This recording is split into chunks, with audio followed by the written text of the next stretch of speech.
Hey, yo, YouTube, what's going on? It's Josh with XBMPC back once again. Sorry for the hiatus once again. I have just been busy as all get out, trying to get another job. Well, I haven't had a job for a while, at least not like just a regular 9 to 5 or a full-time job. So I've been working on that and also doing my contract IT stuff. As you can see, I have the E3 logo background, whatever, in the background as my desktop wallpaper right now. And I've been wanting to get a video out on that. It's obviously well past E3, so it hasn't happened. I just want to make a really good E3 video and haven't had the time. But if I do get one out, it should be pretty extensive and basically cover everything from Microsoft, which of course includes Xbox, but as some people seem to miss, and I never have understood this, it includes gaming PCs as well. That is Microsoft's ecosystem. Unless you're playing on a Mac, which I imagine is very uncomfortable. I'd use a chair personally. I wouldn't sit on a Mac to play, but that's really the only way you can game on one of those. And again, I prefer a nice cushiony seat. But if you want to sit on a Mac and play on that, you can. If you're trying to actually play games on the screen of a Mac, I guess you could always plug a PC in to maybe like an input and just use the screen. Same thing for Unix. You know, Ubuntu, whatever, Steam OS, those all completely failed as gaming platforms as far as OSs are concerned. And really, the primary gaming platform for PCs, unless you are in denial or completely oblivious, is Microsoft Windows. So this E3 presentation that I would make would cover that. It would cover Microsoft's E3 in detail. It would also cover PC gaming and Xbox, obviously how they work hand in hand, the benefits of the investment in both platforms, which Microsoft is making huge investments right now with respect to money going into gaming. They already have, obviously massive investments in the infrastructure with their cloud infrastructure, which is utilized for much more than gaming and gives them a massive advantage in terms of hosting dedicated servers and stuff like that for their games on either platform.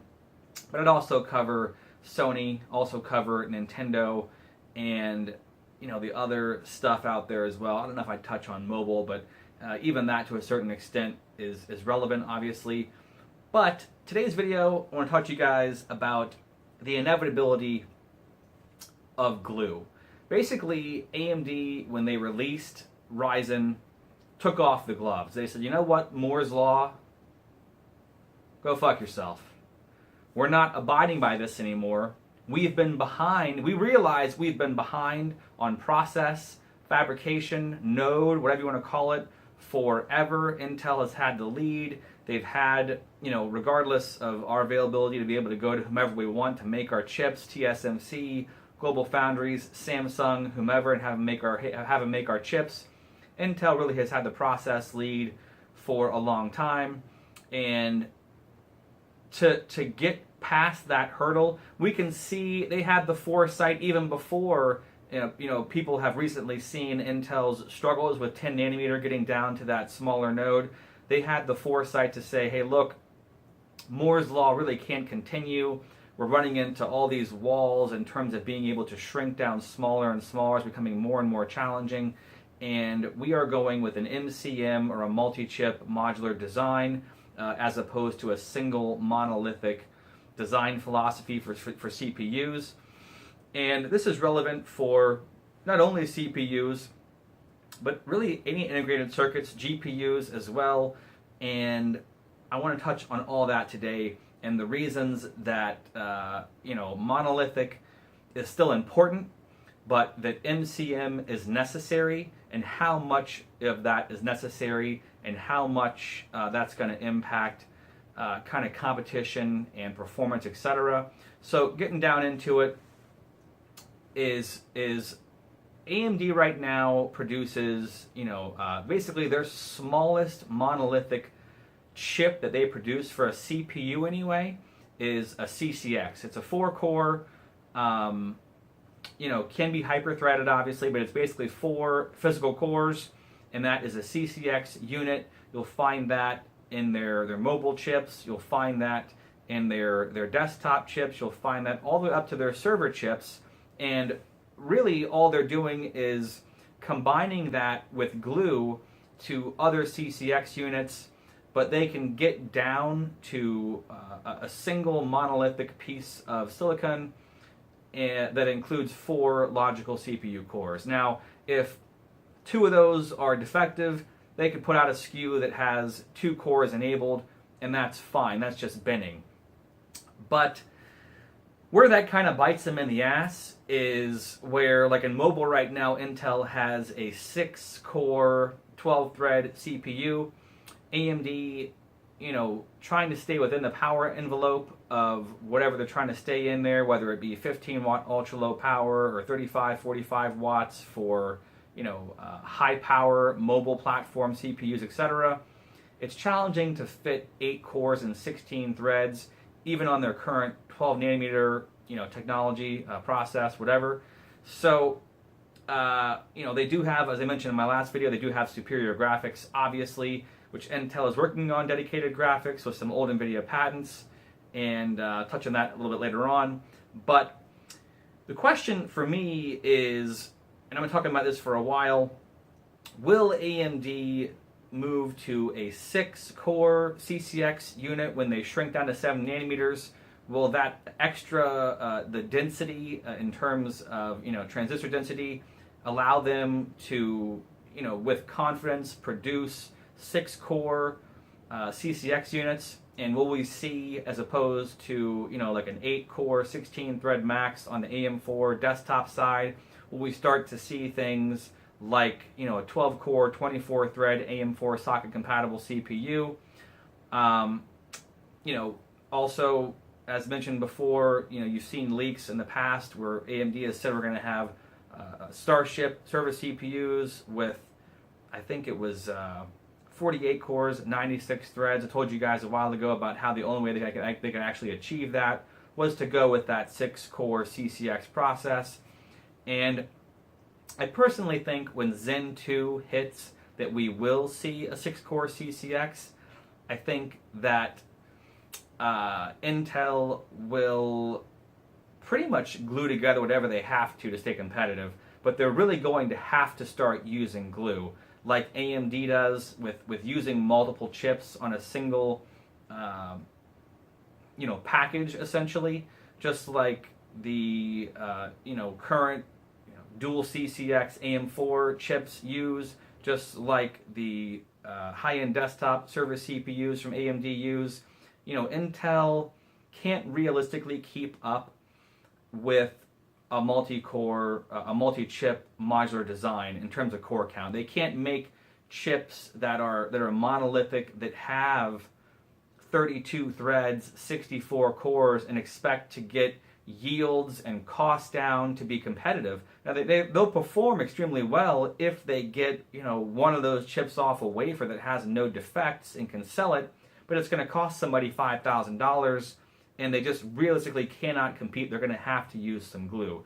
And if you look at their roadmap coming up, for their server CPUs, they are going to start gluing together chips on a single package. And AMD pretty much has forced their hand to do that. And Intel, likewise, is kind of putting some pressure on AMD, as I just mentioned, because they really, with being able to produce, and they have so much money, Intel can say, I want to build a 3-core CPU, not just one that has a disabled 4th core, but I actually want to build a 3-core CPU or a 9-core CPU, whatever they want. They can just, put out whatever they want and spend as much money as they want on custom designs, whatever. But in terms of economics, in terms of scalability, etc., I think that it would be wise to, for AMD to kind of take something from Intel there and start using, again, slightly larger, of the smallest possible monolithic design chips, like a CCX going to 6 cores. And the benefit of that will be that the fewer interconnects that you have, the fewer kind of highways or data transmission pathways, whatever, that go from monolithic chip to monolithic chip inside of an MCM package, a multi-chip, modular package means you're going to get better performance. You're going to have less latency because there's less, highways to travel across essentially between these chips. So I think Adored has talked about possibly, or maybe it was somebody else mentioned that, the possible next generation of high-end desktop server CPUs from AMD may include a fifth Zeppelin die in the middle. Right now you have 4 Zeppelin dies, which are just two CCXs a piece, and they've got, they all talk to one another, and they can all talk crossways as well. And I don't see AMD moving away from that kind of Infinity fabric, that kind of layout, that design, and getting, inherently more latency, more problems to work with having to have more monolithic chips on that package, communicate with different highways and pathways, etc. I just see them, I think it would behoove them to again, use a larger monolithic, piece, 6 cores, up to 12 threads, and in a Zeppelin package, which is 2 of those, again, you're going to have 12 cores, 24 threads, and that will get you the scalability that AMD needs to move forward and compete in the future with Zen 2. Intel, I see them doing very much the same thing. They're kind of stuck right now on 14 nanometer plus, whatever it is that they're on, and 10 nanometer looks terrible for them right now. Their yields are atrocious. So fingers crossed, honestly, for Intel, because just as we didn't want, at least I didn't want Intel to always run away with the performance crown and have no competition, I don't want to see the same thing. The same thing is true for AMD. I want to see both companies neck and neck competing for our business, the consumer, and getting us the best value performances that we could possibly get. So that's what I want to see. But I think Intel is going to have to use glue. They're going to start using it, obviously, if you look at their server roadmap. I'd like to see them implement that as well to get costs down in their mainstream desktop platforms, in their, not necessarily their mobile platforms. I think they can probably stick with a monolithic chip design in mobile, but high-end desktop, certainly they're going to have to eventually, to keep relevant in terms of price performance, implement some kind of a glue, some kind of a, Infinity fabric equivalent, whatever you want to call it, to keep cost down. And I think they will do that. You've seen some slides, at least I've seen some slides recently, talking about Intel's dedicated GPU roadmap, and the word on the street is that those will use interconnects. They'll use interconnects. A lot of people have used in the past things like SLI and Crossfire that don't use an interconnect on the same packaging, but they use an interconnect like PCI Express or whatever to communicate with one another. Sometimes back in the day they had a cable that used to go from one GPU to the other, and one graphics card would render the odd lines, one would render the even lines. That was way back when nVidia first acquired Voodoo, and that was kind of their SLI solution for that. But I think that a lot of people looking forward to the next round of graphics cards coming out are seeing that AMD is limited right now to, I think it's 4096 stream processors with a Vega architecture, and they're wondering how they're going to compete with NVIDIA moving forward. And of course they're going to have 7 nanometers, so that die shrink will help. That'll get up higher clock speeds, but they're still limited to that number of stream processors. Still the same architecture. How will they compete with NVIDIA moving forward? And I think initially a lot of folks thought that they wouldn't implement MCM or, multiple monolithic chips, like a Vega 64 chip tied to another Vega 64 chip, possibly up to 4 of them, or however many you want, together on the same card, the same package, whatever, until Navi. A lot of folks thought, and it's inevitable, I think, for Navi. We talked, PC Perspective had an interview with Raj Kadori when he was working for AMD when Vega was about to launch, maybe last year, and he talked about the inevitability of MCM, of glue. And he talked to it specifically with respect to graphics architecture. and saying, you know, we can't keep creating bigger and bigger and bigger single chips. The cost is ineffective, and you know, AMD has been working for a long time making GPUs that have more than one chip in them, and you know, trying to get developers to really push development into utilizing more than one single chip on a single GPU card. And I think that's what you're going to see from AMD to compete with nVidia in the next round of graphics, you know, kind of, you know, late 2018, early 2019 until Navi is released. And you'll also see that in Navi as well. I think that Intel they are rumored to be doing that with their own dedicated GPUs, again, kind of tying together, you know, monolithic GPU parts together with some kind of a fabric, interconnect, etc., to try and hopefully compete as a third player in the GPU space. That would be great if we had 3 players as opposed to 2, and if Intel can compete with nVidia. They have some of their older patents that at the time, you know, surely nVidia thought, you know, Intel is just going to use these for integrated GPUs. They're probably kicking themselves in the butt right now because they're going to be able to use a lot of those patents that they have. Now, granted, they're older technology, but again, they've hired away Raj Kadori, the primary lead guy from Radiant Technology Group from AMD. They're going to have a very competitive architecture, in my opinion, and if they can tie those all together, they'll be competitive with AMD and nVidia, Intel, well, in terms of graphics, dedicated graphics, cards in the future. So, nVidia, they'll probably stay monolithic. They'll probably just make as big and as monstrous of a GPU as they can get, and then they'll do what they've always done, and they'll just bend those down, cut those down, etc. And they'll be expensive, but they'll be great performing GPUs. And I think that what we're going to see in terms of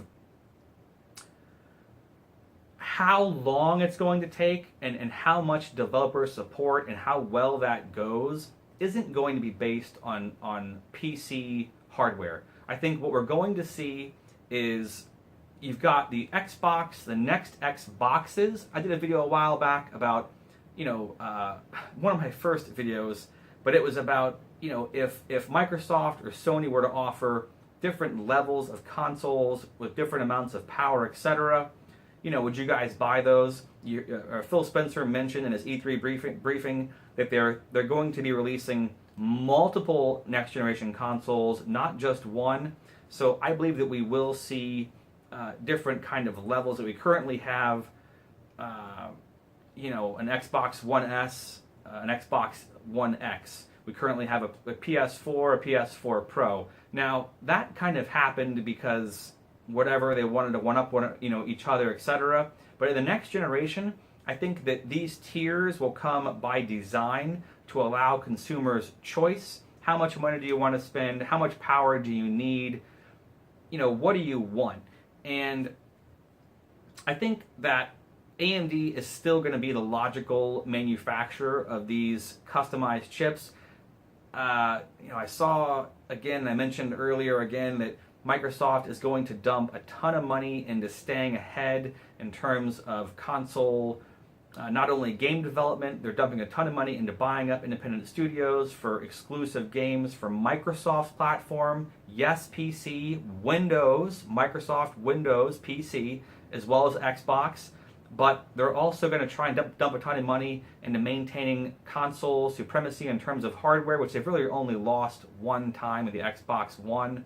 You know, the original Xbox was vastly superior to the PlayStation 2 at the time, and the Xbox 360 with, you know, its unified shader architecture, etc., made development a lot easier and a shared pool of memory for developers versus the PS3. A lot of games ran at higher frame rates and resolutions on the Xbox 360 than the PS3, and the Xbox One X is obviously superior to the PS4 Pro. So really, you've only got one instance out of the entire history of PlayStation versus Xbox where the Xbox has been kind of knocked and had the less powerful hardware, and they don't want to see that happen again. So I don't think that Microsoft will go so far as to bring nVidia on and have them work with AMD or Intel. I think for a cost efficiency standpoint, and also because Microsoft didn't have a good turnout with nVidia last time, they ended up suing one another,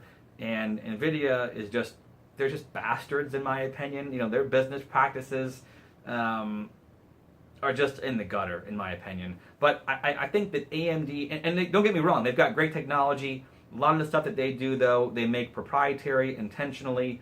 They're like the Apple of friggin', they just put you in a box and won't let you out. And I think that AMD will put, whether it's a Vega architecture in the next generation of consoles, or whether it's a Navi architecture, I think that they will have different tiers, levels of consoles, and prices that you can get that will include MCM, graphics hardware, as well as MCM CPU hardware. So you may see a console that has 8 cores, 16 threads, and just 4096 processors, a single Vega 64.